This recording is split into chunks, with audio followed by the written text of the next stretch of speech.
If you have ever thought, oh my God, why can't I leave? Why do I still feel so connected? Why do I still feel like I'm in love, even after everything? What I want you to know is this: you are not crazy, you are not weak. Chances are you are trauma bonded. And that's what we're going to talk about in this episode. In this episode, I'm going to show you exactly what trauma bonding is, how it works, how to spot it in yourself, and I think most importantly, how to start breaking free in body, in mind, and in soul. So, welcome to this week's episode. Why can't you let go? Trauma bonds, infidelity, and how to break free. But before we get in to the goodness that this episode is, I want to remind you to go to betrayalrecoveryguide.com and download your free betrayal recovery guide because it's amazing and because it's going to help you so much. In the guide, there is an option to upgrade to a legal and financial checklist. And let me tell you, you're absolutely going to want that. And there's also an offer for a first time session with me for only $97. So, yes, betrayalrecoveryguide.com. Download your free betrayal recovery guide, and then you will get a lot of discounts to some of the amazing upgrades as well. But for now, let's start talking about trauma bonding because that is a big thing. And yes, obviously, the show is on betrayal and betrayal recovery, but trauma bonding happens in a lot of different relationships. So, my ask for you during this episode is to also start thinking about where it might show up for you. It could have been that you were trauma bonded with one or both of your parents. It could be that it's showing up in a relationship at work, with kids, with a friendship, and also look at your partner's trauma bonds in his or her past because trauma bonding is significant. Okay, so first, what is it? It is an intense emotional attachment formed through cycles of intermittent reward and then abuse, reward and abuse, love and hate. Think love bombing and then, oh, pulling away and totally disconnected. Think betrayal and then apology and then hope and then repeat. It is anything that cycles through that good and that bad and that good and that bad and that good and that bad. Now, before I talk about why it's so powerful, here's what I want to say is different. Last week, I said that all relationships cycle through harmony, disharmony, and repair. And all relationships do cycle through harmony, disharmony, and repair. It is impossible to have a really deep heart relationship that is just always good. So you might be thinking, well, what is the difference then, Laura, between harmony, disharmony, and repair and love bombing, cheating, apology, hope, repair? Why is one a normal natural cycle and why is one a traumatic bond? And I would say to you, that is an amazing question. Thank you for asking that.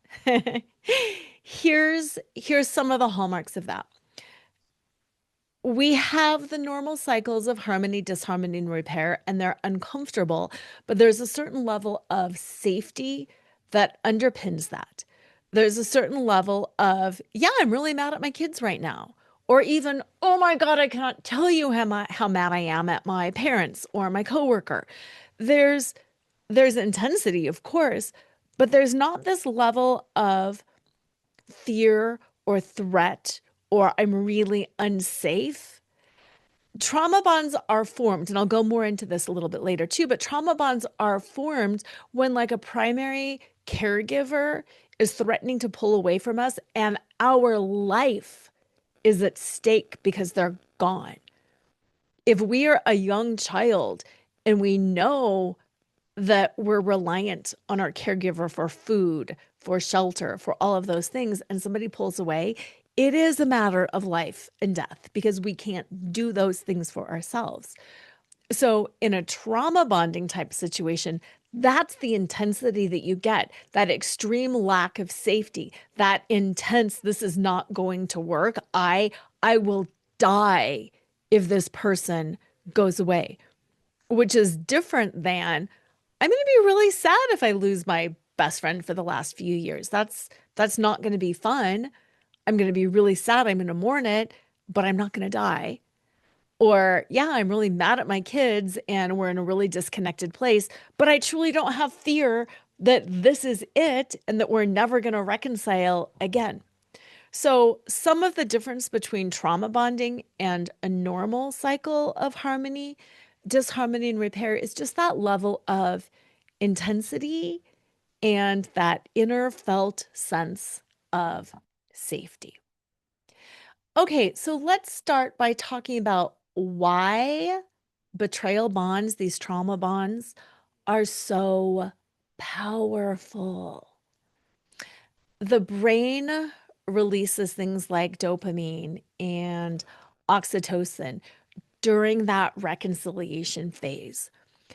Even when the reconciliation phase is just temporary, the brain still goes, ah, and it releases all of these chemicals that make us feel not only relieved, but like we've come home again, like we have found the right place, like we are suddenly, oh, the sun is out and life is good and everything is perfect. And what is problematic with that, what makes that so stressful, so bad, is that it's addictive. It's addictive to have that big of a stressor and then to go, oh, but I'm in love and I've found home again and all is right in the world. And then stress and then, oh, all is right in the world again.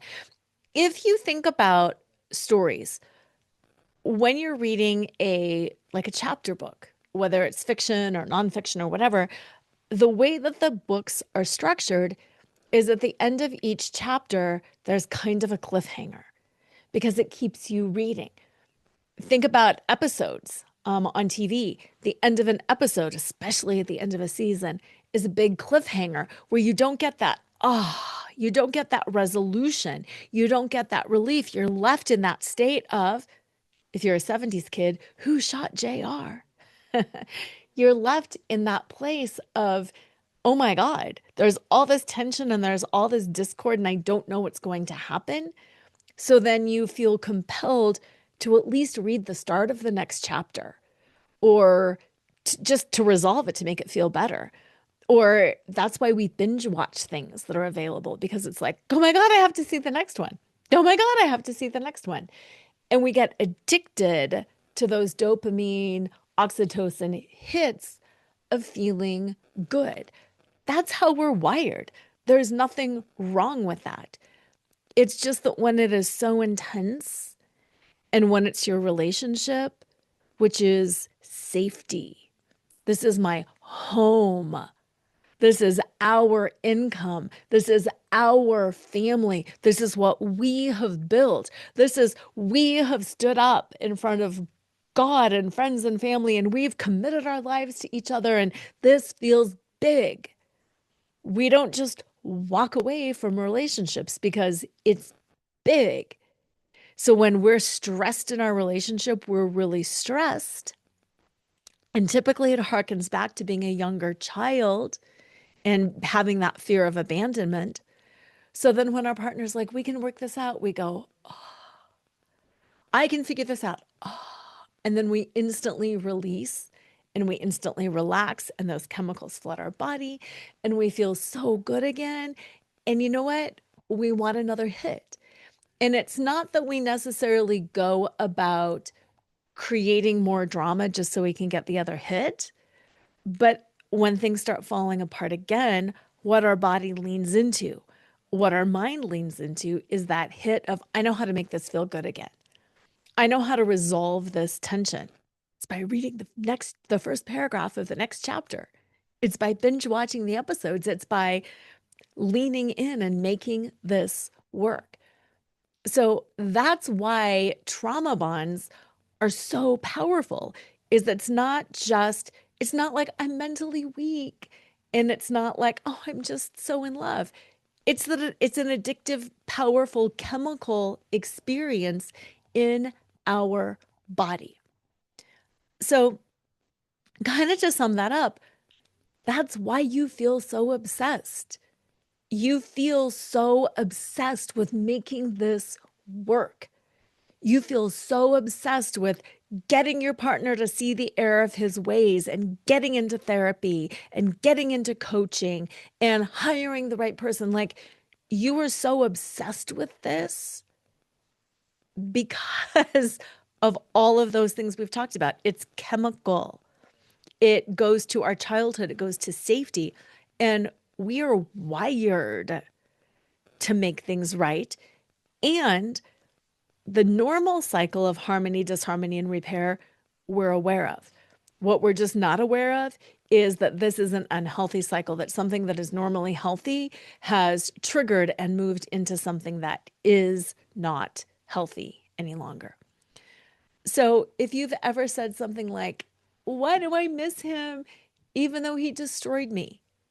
Yep, might be trauma bonded because you're normal. It's not stupid. You are not weak. You are literally neurologically hooked.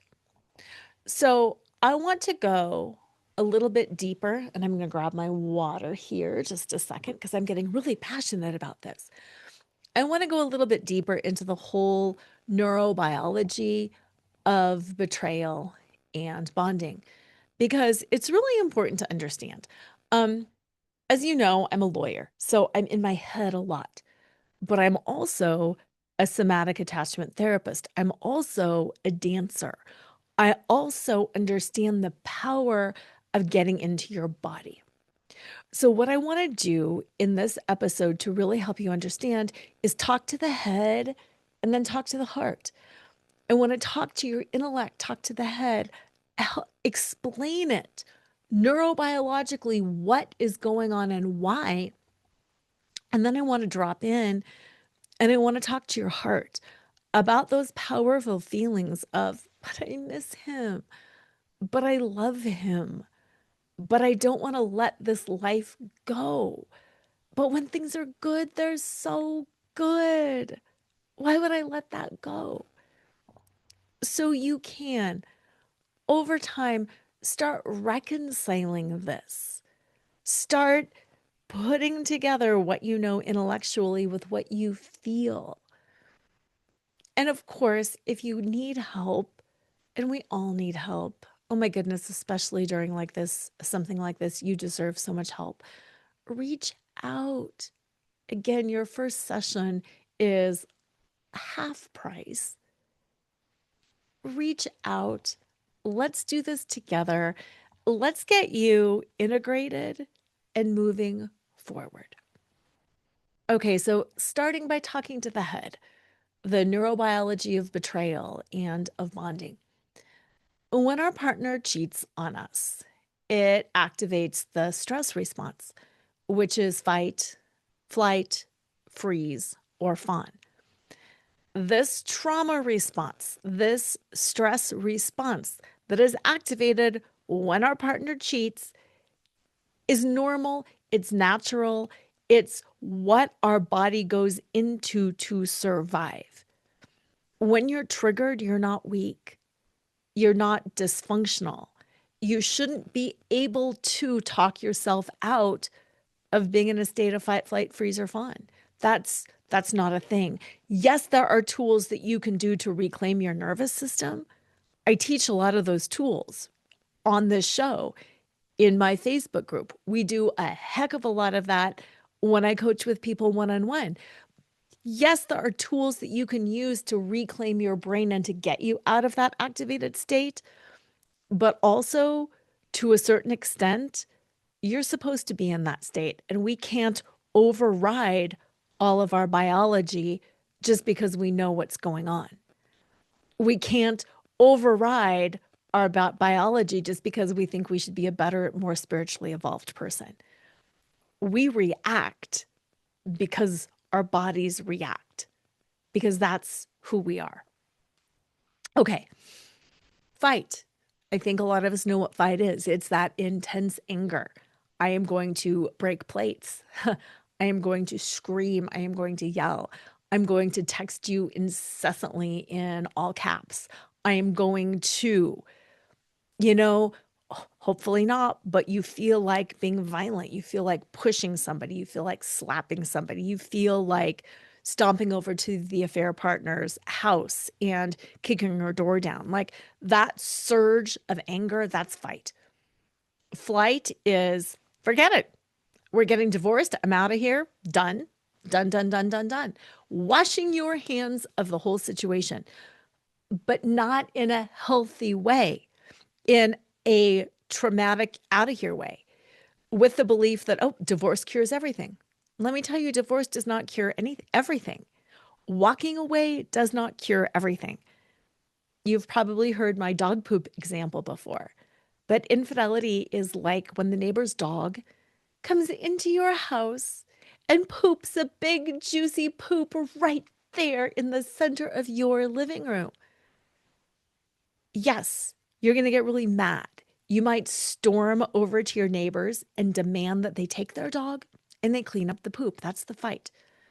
Flight is equivalent to throwing another rug on top of it and being like, I just don't even see it. Or maybe picking up the poop, but not really cleaning it and putting another rug over the top. That's flight. There's no poop here. There is no poop in the living room. I'm just done with it. I'm just done. I picked it up. I covered it. It's done.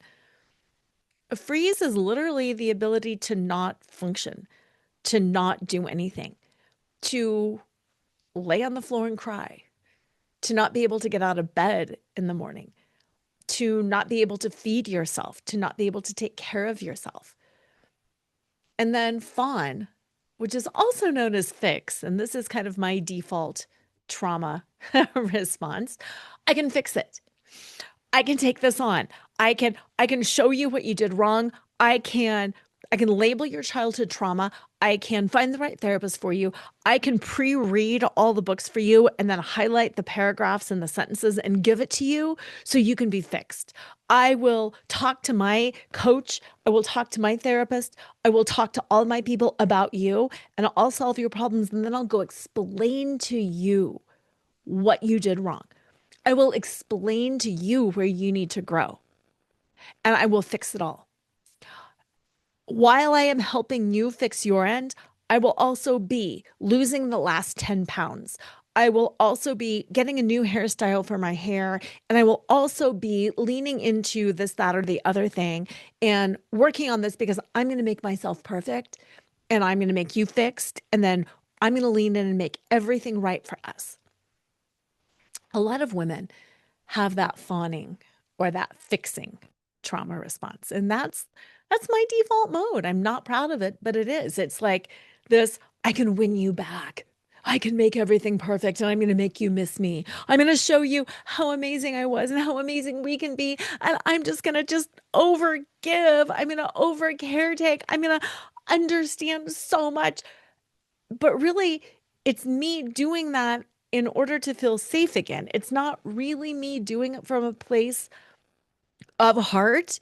It's me doing it from a place of trauma. Do you see the difference? It's subtle, but it's important. Now, what I will say is trauma survivors, especially those with like a deep history of either ancestral trauma or like big T trauma, are more vulnerable to trauma bonding with their partner than somebody who has just no trauma in their family, whose parents, grandparents, aunts, uncles, cousins all have these super healthy marriages where people communicated and there was a lot of respect. And those types of people who are raised in this, like, leave it to beaver kind of perfect way are less vulnerable to trauma bonds. But let's face it, most of us, there's some weird skeletons in our closets. There's some interesting family history. and it makes us more vulnerable to trauma bonds. Now, as you know, I love the whole ancestral healing. I love the whole exploration of ancestral patterns because I really believe that we're here to clear that. I really believe that any of us on the planet at this time are here specifically to clean up the past.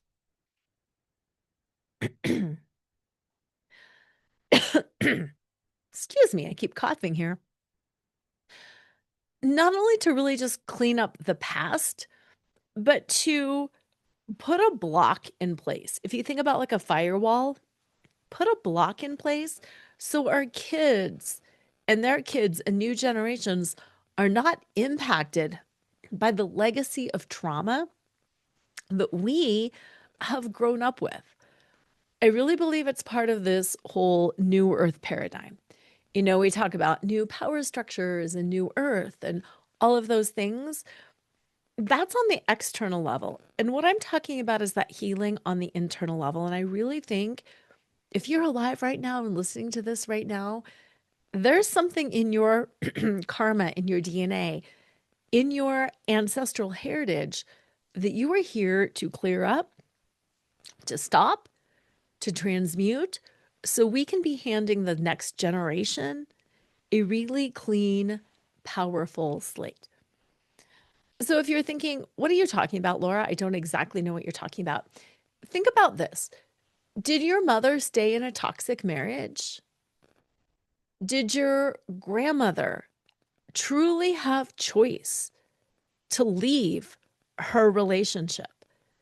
Was she truly able to get a job, to support herself, to get a line of credit, to buy a house, to do all of that at in her lifetime? Like, is that something she truly could do? Or was she a little bit trapped? What about grandmothers, aunts, uncles? Were they really free? Were they really, really free, fully self-expressed, healthy boundaries? Or were they all kind of trapped? Because if you're anything like me, I look at my family history and there were a lot of kind of trapped women who were living in this. Sure, some of it can be stable, but it's kind of silent misery there.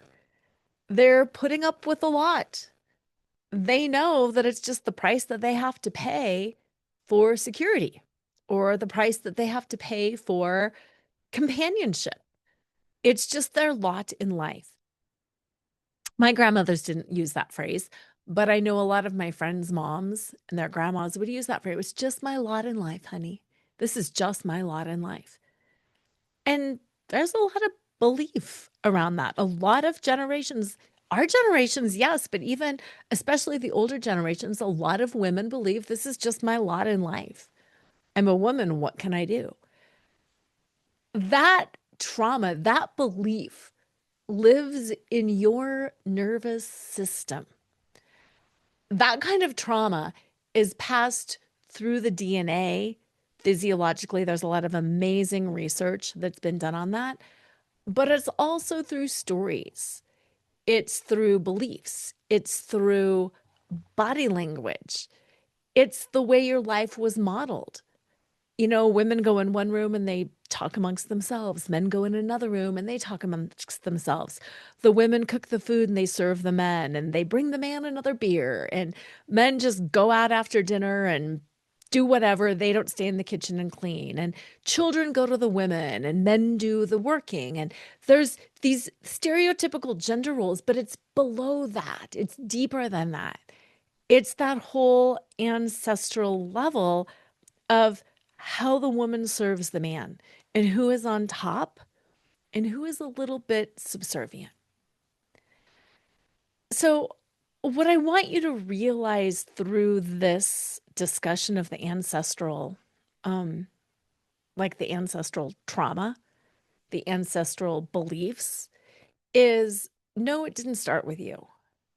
It never starts with us, but it absolutely can end with us. And like I just said, that's why I think we are here. Now, not only for us, but our partners had the same thing. They could be really good guys. And I'm just talking general heterosexual. So many of them are good guys. They're they're good people, but they too have a history of trauma in their background, in their DNA, in the stories that were told to them, in the way that they witnessed life being lived. Perhaps they saw their fathers have an affair. Maybe not explicitly, but they knew what was going on because their father was always gone and he was always working late or he would come home drunk. Think about grandfathers. Think about your partner, your husband's father and grandfather. Were the women full and powerful, or were the men and were the men slightly abusive?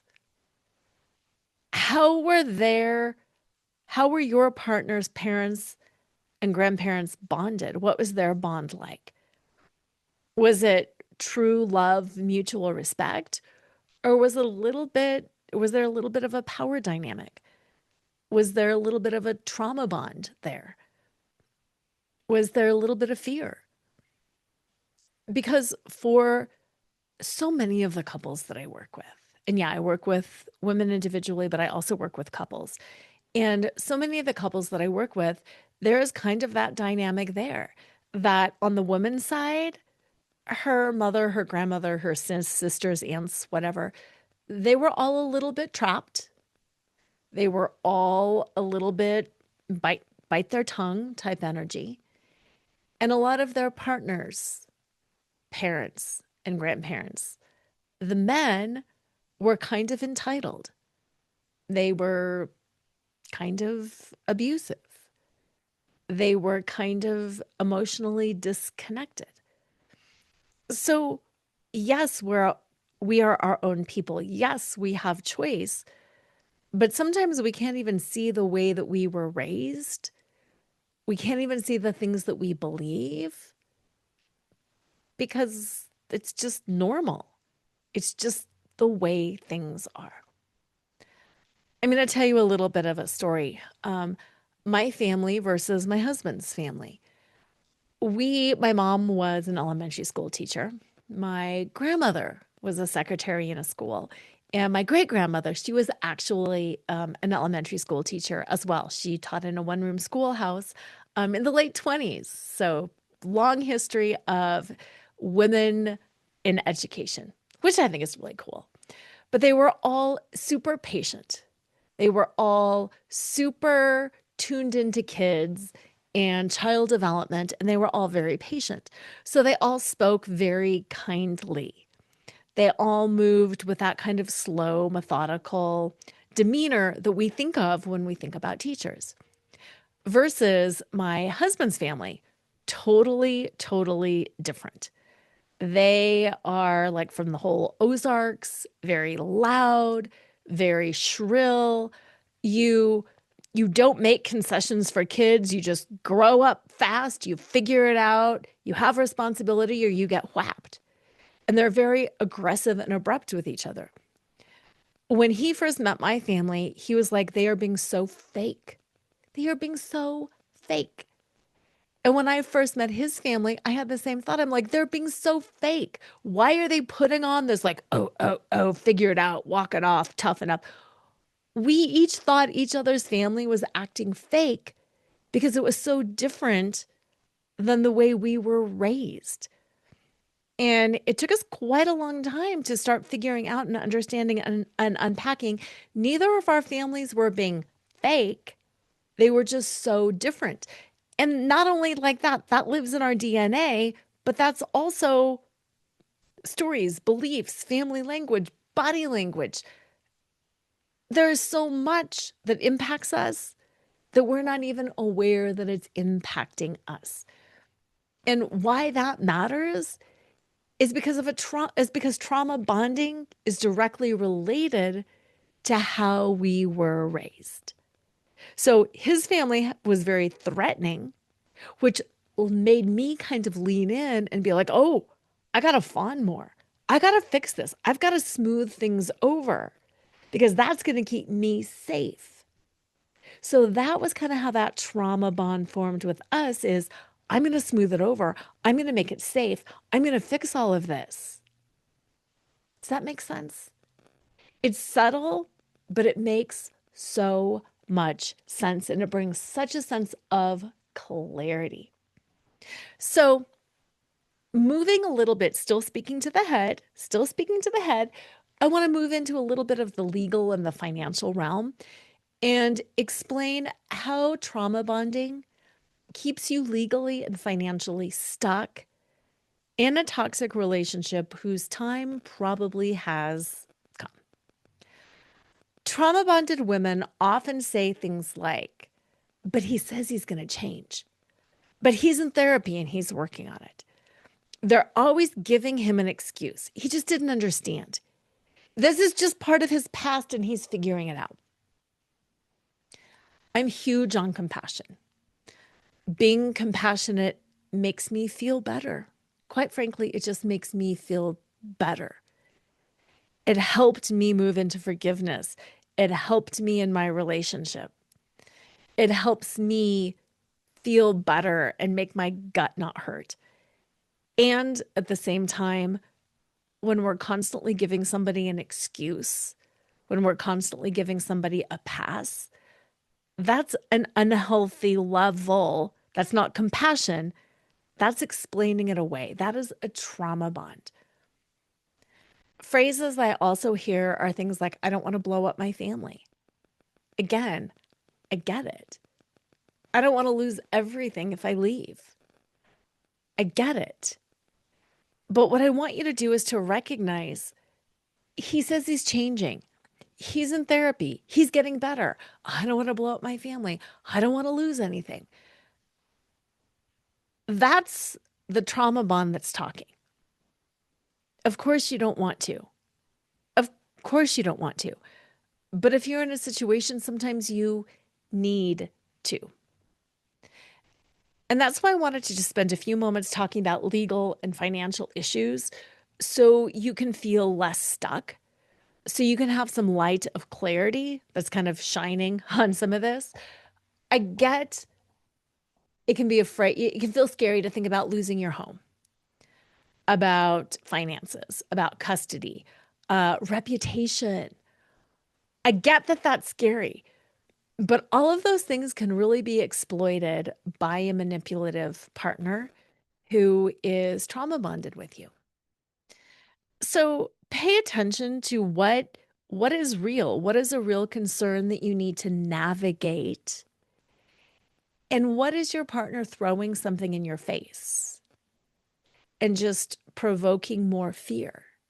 You're never going to see your kids again. What are people going to think? Be aware of that because trauma bonding muddies your ability to advocate for yourself. So if your partner is manipulating and they're saying, you're never going to see your kids on Christmas again, every other Thanksgiving and splitting summer break, this is, you love your kids and this is going to be awful. You're never going to have as good of a standard of living as we do now. You're throwing it all away. What will our families think? And you feel that constriction and it sends you into fight, flight, freeze, or fawn. It really muddies your ability to process because you're no longer in the thinking portion of your brain. You're way back in that survival mode and you're trauma bonded. And what you're going to do is preserve the relationship at all costs. What you're going to do is say, no, I'm grateful for what we have. I can put up with this. It's going to be fine. I can do it. The position that I want you to be in is in a position where if something like that happens, okay, you feel that fight, flight, or freeze instinct kicks in. You first immediately turn to your tools. Okay, I know how to breathe through this. You take some long, slow, deep breaths. You do some somatic movement and somatic processing. You break away from your partner. You maybe take a walk. You maybe write some things out. You go check the notes from your appointment with me or from the appointment with the attorney. You check yourself. You prepare what you're going to say to your partner. And then when you re-engage, you can speak from that place of truth, from that place of heart and head. Yes, we will be sharing custody. Yes, things will shift. That doesn't mean I'm losing my kids. That doesn't mean I won't actually have more quality time with them. It might even mean that they are healthier and happier because they will no longer be witnessing a toxic dynamic. Breaking away from this marriage might be the single best thing that I do. Breaking up this family might preserve my kids in ways that I didn't know they needed preserving because I didn't understand until this moment how toxic and traumatic this bond between us was. Yes, it will shift our finances. Here are the things I can do. I can switch cell phone providers. I can share this. I can drop this cost. It puts you back in control of reality and of your mind, and it gives you the ability to advocate for yourself. Not that you have to say all of those things to your partner, but you can say things like, yes, it will change things, but no, it's not going to make everything worse. It makes things different. Different is not worse, and it might even make them better. Now, a couple of tips that I have on this before we move on is to 100% please, pretty please, talk to an attorney. Talk to me. I am an attorney. Talk to a financial advisor. Talk to somebody. And here's the key. Before you think you're ready to talk to them, you don't need to be prepared. You don't need to know, oh, I am leaving or I'm not leaving. Talk to an attorney. Talk to your financial advisor. Get copies of your tax returns. Look things over. Check whose name is on the title of the cars, of the house. How are accounts titled? Where are your assets located? Figure some of these things out. Even if your deepest hope is we get through this and we just kind of go back to normal. There is no going back to normal. It gets better or it breaks away. But my point is, whether or not you think you're going to need to know this information, start empowering yourself with the knowledge right now. Because knowledge is power. Knowledge will bring you clarity, and clarity breaks you free from the fear-based control and manipulation that your partner can be putting on you, or more likely that you can be putting on yourself. Because how many of us lay in bed at night and catastrophize things? Oh my God, I'm going to end up as a bag lady living under a bridge and I'm never going to see my kids again and I'm never going to find love. And yeah, we all do that. So knowledge is power. Knowledge will help you learn how to think clearly. Okay, the next thing I want to talk about is some somatic signs that you are trauma bonded. You are probably trauma bonded if you have that tight chest, shallow breathing, chronic fatigue, hypervigilance. You are always scanning for his moods. How does he feel? What is he saying? What can I do to keep things safe? You're numb. You're in a freeze state. You feel totally foggy. You've got obsessive thoughts, a lot of rumination going on. And you also feel addicted to that high of reconciliation. I think we've all been there to a certain degree, but when the whole focus is on make this go away so I can feel better, those are all signs that you're trauma bonded, that these things come up and your whole body just moves into something that is not true, not accurate for you. And when you feel those sensations, let it first remind you that, hey, this is probably my trauma bond kicking in. And then secondly, I want you to reach for a tool that's going to make that better. And the tool is a breath. It is a trauma bond breaking breath. Say that 3 times fast. Nothing fancy. I just want you to inhale through the nose slowly. And then I want you to hold that breath for about a count of 4 and simply name what you feel. It could be rage, it can be spinning, it can be exhaustion, it can be not again. Name whatever it is you feel. And then I want you to exhale audibly. Whew. Something, some sort of noise. So you're pushing your gut and you're making that volume come out. And then I want you to say, this does not define me. This does not define me. And I want you to do this with your hand. Like, no, no, no, no, no. Get a hand or both hands. No, no, no, no, no, no, no.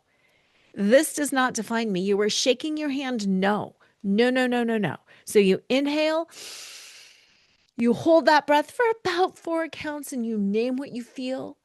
You exhale audibly. You shake with your hand. No, no, no, no, no. And you say, this does not define me. You can pat, you can shake. That's what I want you to do.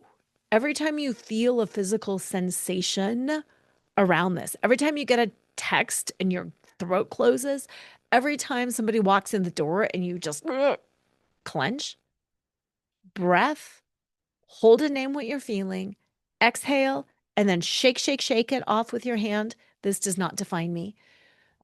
Because the truth is, this is not in your head.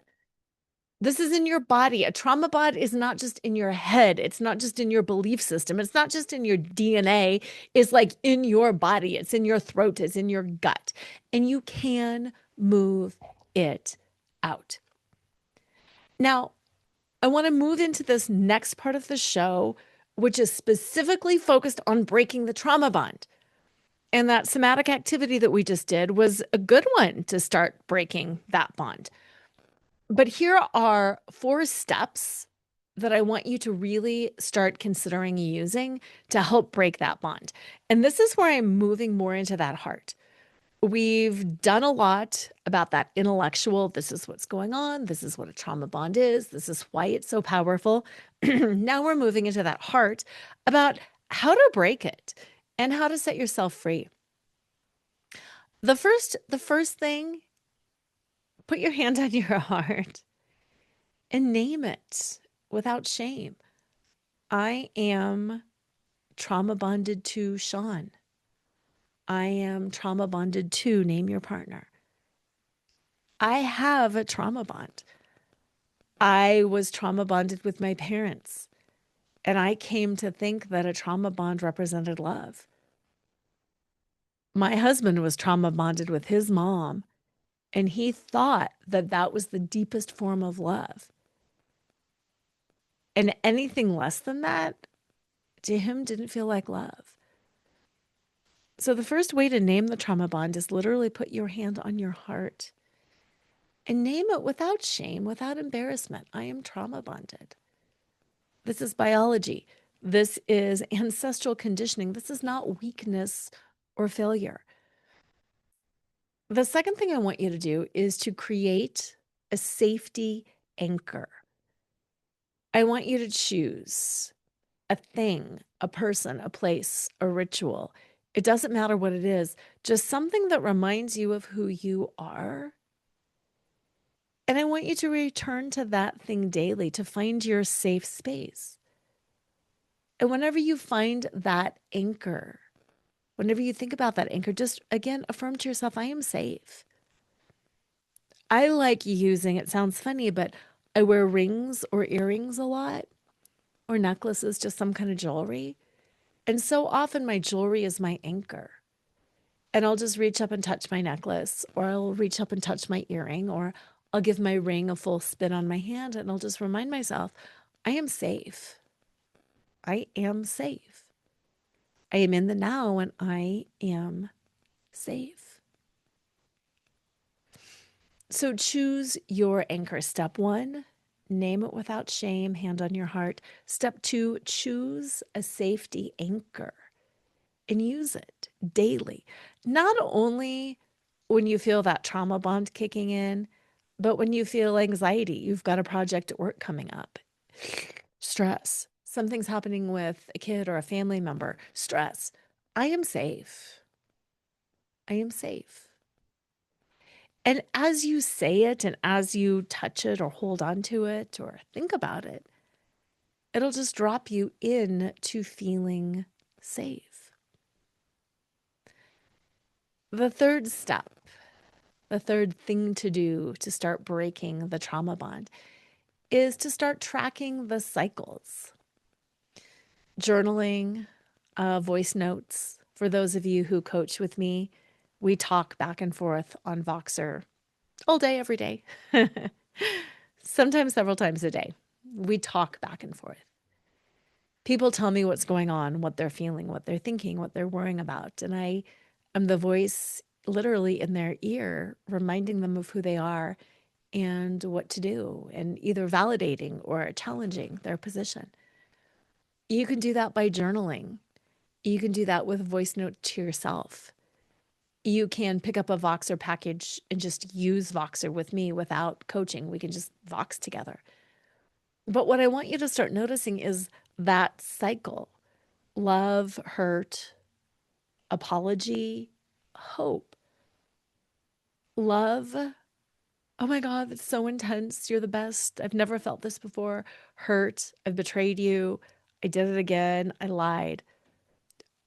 Apology, I'll never do this again. I don't know what I was thinking. I can't figure it out. And then hope, it's never going to happen again. It's never going to happen again. And write it down. And here's why that is so powerful. Awareness kills denial. And it's really easy to get stuck and to think that it didn't happen. Or to be like, well, it wasn't that bad that time. That was not really a cycle. That wasn't that bad. He didn't fully cheat. He just something else. But when it's written down, when you've got voice memo after voice memo, you can start saying, no, this is the pattern. This is a pattern. We actually went through the same pattern 2 times this week or 2 times this day. And you can't deny it. Suddenly you can't deny it because there it is. You have been tracking the cycles and you are aware of what's going on. So again, to recap, the first way to break the cycle: hand on the heart, breathe, name it without shame. I'm trauma bonded. Second thing to do is create a safety anchor. Find your ring, something to look at. Repeat to yourself, I am safe, and feel that feeling of safety.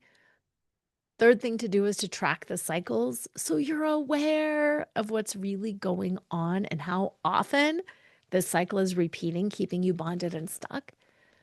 And then the fourth thing is to really reclaim autonomy in kind of micro or tiny ways. Make small decisions without him. You plan dinner. You decide what you're going to wear. You decide what movie you're going to see. Like, what you pick where you're going to go. You pick what time you meet. Small things, but just things where you're like asserting yourself, tuning in with what I feel. I want to go to bed now. I don't want dinner. I want a smoothie. Just start making those tiny little micro decisions on your own. And again, noticing what comes up. Do you feel anxious? Do you feel agitated? Do you feel empowered? Just start making small decisions on your own without him and see how it feels. Because every act of agency really does weaken the trauma bond. Every small act of agency really does weaken the trauma bond. You can be Googling for apartments. You can be talking to an attorney. You can hire me or another coach or a therapist. These small acts, it's not really of defiance, but of just reclaiming yourself, helps weaken that trauma bond. Because remember at the beginning, I was talking about the trauma bond is so powerful because our body thinks we're not safe. You're proving to yourself that you are safe. I do know how to spend money. I do know how to manage money. I do know how to make an investment in myself for my own healing. I know how to do that. I don't need to run this by him. I don't need to save this, fix this. I'm doing it for me. And I think that's one of the more powerful things that I want to leave you with here is you don't have to be ready to leave or ready to stay or ready to do anything other than reclaim yourself. This is all a process. Like I said earlier, divorce isn't just the answer. Walking away doesn't make it go away. It's putting the rug over the pile of dog poop. The only thing that works is doing the work. The only way the work works is when you're working on yourself, when you're reclaiming yourself, when you're nurturing and loving on yourself and not focusing on somebody else's healing. And oh my God, that's hard to do because we do see others more clearly than we see ourselves. I get that. You don't have to be ready for anything. In fact, most of my people that I work with, no, all of my people that I work with, I say, don't make any decisions in that first year anyway. You are in the wild, radical unknown here. Let a year go by and we'll figure it out. Just be ready and willing to reclaim yourself and use every day as another opportunity to slowly but steadily reclaim your agency, make decisions, weaken that trauma bond. So when the time comes for you to make a decision, or something happens, or your partner makes a decision, it's easier to make that decision. And then the impact is less traumatic because you've done an awful lot of healing along the way. Now, I want to end just with a call to action on the spiritual end, on that ancestral end, coming back to that. You can invite in your ancestors to heal. You can invite in your ancestors to help. Whether or not that feels comfortable to you, it's an entirely personal decision. But it's just one of those things that sometimes when I'm laying there in bed at night, I'll call in my great grandmothers. I'll call in my grandmothers. I will call in those people and I will thank them for their journey. I will thank them for being there for me. And I will also invite them to help me see the patterns that I am being asked to break, to help show me their pain points and what they wish they would have known or would have said or would have had the ability to do. I just ask them to stand by me. Dear grandmothers, show me how to be free. I release the need to stay small in order to feel loved.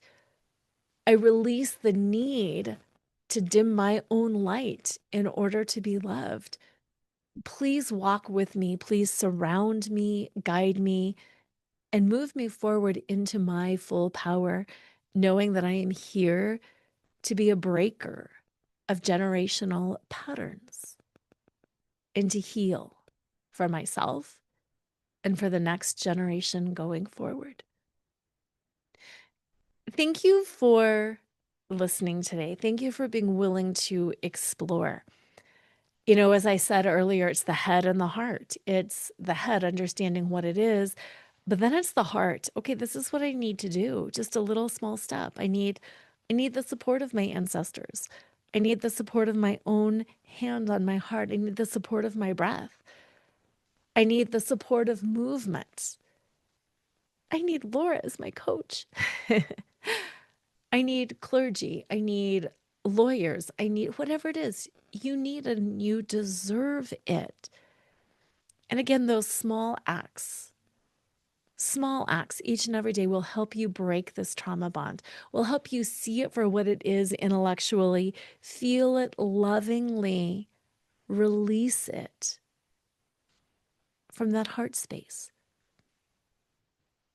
Reach out if you need anything. I am always here. I truly am always here. That's why the Voxer connection with my clients is so powerful, because healing takes place in those small, quiet places, and I am here. In the meantime, go to betrayalrecoveryguide.com, download your free betrayal recovery guide. Have an amazing week. And as usual, always remember to flaunt exactly who you are, the fullness and beauty of who you are, because who you are is always more than enough.